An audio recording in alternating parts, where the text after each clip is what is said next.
Financial planning को लेकर एक बहाना हम सब बनाते हैं, कल से करेंगे। हाँ, वो कल जो कभी नहीं आता। बिल्कुल। और आज हमारे पास भारतीय जीवन बीमा निगम मतलब LIC का एक बड़ा दिलचस्प संदेश है जो इसी कल की कहानी को दिखाता है। ये दिखाता है कि कैसे उम्र के हर दशक में हम प्लानिंग को टालने के लिए एक नया और बिल्कुल जायज लगने वाला कारण ढूंढ लेते हैं। ये बहुत दिलचस्प है क्योंकि ये सिर्फ एक विज्ञापन नहीं बल्कि हमारी सोच का एक आईना है ना? सही बात है। तो आज हम इसी पैटर्न को समझने की कोशिश करेंगे कि ये देरी कैसे शुरू होती है और इसका नतीजा क्या होता है। तो ये सफर शुरू होता है 25 साल की उम्र से। अच्छा। बहाना होता है अभी तो नौकरी लगी है, मतलब ये कि अभी सोचने का सही समय नहीं है, अभी तो पूरी जिंदगी पड़ी है। और ये सोच स्वाभाविक भी लगती है, इसे ऑप्टिमिज्म बायस भी कहते हैं। ऑप्टिमिज्म बायस। हाँ, मतलब ये मानना कि भविष्य में हमारे साथ सब अच्छा ही होगा और हम सब कुछ संभाल लेंगे। अच्छा, कि भविष्य का मैं आज के मैं से ज्यादा समझदार होगा। बिल्कुल, तो जिम्मेदारी उसी पे डाल दो। ये बात तो सही है, लेकिन फिर 10 साल गुजर जाते हैं, 35 की उम्र में कहानी बदल जाती है। अब बहाना है अभी अपना घर लेना बाकी है। पर यहाँ एक सवाल है, घर खरीदना तो एक बहुत बड़ी जरूरत है। हाँ बिल्कुल। तो क्या इसे सिर्फ बहाना कहना सही है? सवाल बहुत अच्छा है।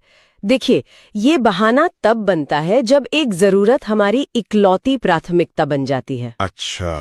और हम भविष्य की बाकी जरूरतों के लिए आंखें बंद कर लेते हैं। इसे प्रेजेंट बायस कहते हैं। प्रेजेंट बायस? हाँ, हमारा दिमाग आज के एक बड़े लक्ष्य जैसे घर को 25 साल दूर के धुंधले लक्ष्य यानी रिटायरमेंट से कहीं ज्यादा महत्व देता है। तो सोच होती है पहले घर फिर बाकी सब। और वो बाकी सब कभी आता ही नहीं। हाँ, क्योंकि 40 की उम्र में एक नई जिम्मेदारी सामने खड़ी होती है, बच्चों की। बिल्कुल, बच्चों के भविष्य के लिए सोचना है।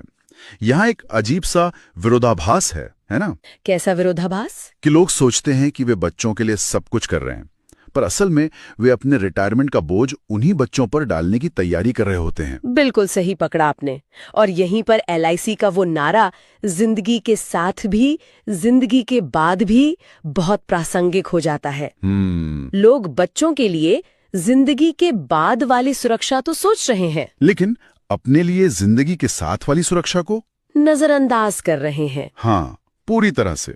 ये टालमटोल वैसा ही है जैसे जिम की मेंबरशिप लेकर सोचना कि वर्कआउट कल से करेंगे, और फिर अचानक 50 की उम्र में एक घबराहट होती है। हाँ, एक एहसास कि अब ज्यादा समय नहीं बचा। तब व्यक्ति सोचता है मैं अब सब कुछ प्लान करूंगा।